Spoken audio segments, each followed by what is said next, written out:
Well, there's a lot of debate about the standardized testing. Joining us today is Ken Zarifis with Education Austin. That's a teachers union.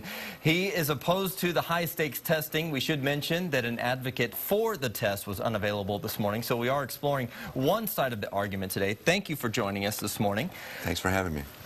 So what does the STAAR test hope to accomplish? Well, any of the testing that's happened in Texas over the last dozen years is hoping to show that we're closing the achievement gap, that we're addressing needs in our community better than we have over the last several years.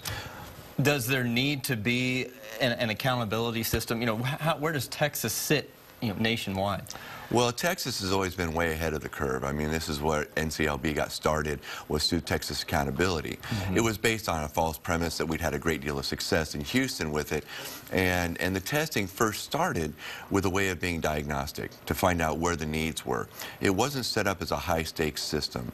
What it's become now is a high-stakes system that closes schools, that puts a great deal of pressure on students, and takes the focus away from teaching and learning and focuses on testing and assessment. So you have teachers that teach to the test. We always hear about that. Do you feel like it steals creativity away from the classroom? I taught for 12 years at Burnett Middle School right here in Austin, Texas, and it absolutely takes away from the classroom. To suggest that a test of this magnitude and of these high stakes doesn't affect how testing occurs in the classroom is naive at best. It makes a huge impact on how teachers address their curriculum. So the overall goal, I guess, is to get students college ready, get them ready for higher level. You have a test that is spread out over multiple days as opposed to the SAT or ACT, which is a one-day exam. What's the argument there to have the multiple days? Well, the multiple days is so you can address each core curriculum area.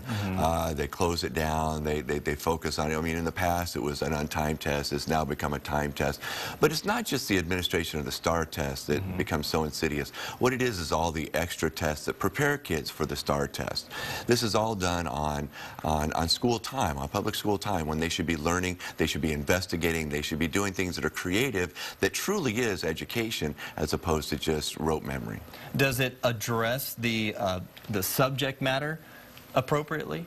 It addresses an aspect of the subject matter appropriately. There's nothing wrong with tests. Inherently, there's nothing, as I've said, evil about a test. The problem is how we use these tests and the punishment that is behind the test.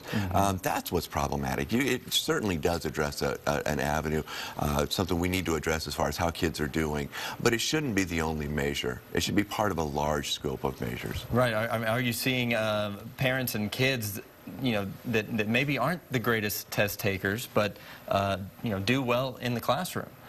Oh, absolutely. And what's happened here is we've trained kids how to take tests. So that really masks some of the success in the classroom and their ability to do other skills. I mean, bubbling in, asking a kid about a particular literature or math question on a multiple choice test is much different than functioning and doing the actual project or doing the problem or understanding the literature in some deep way.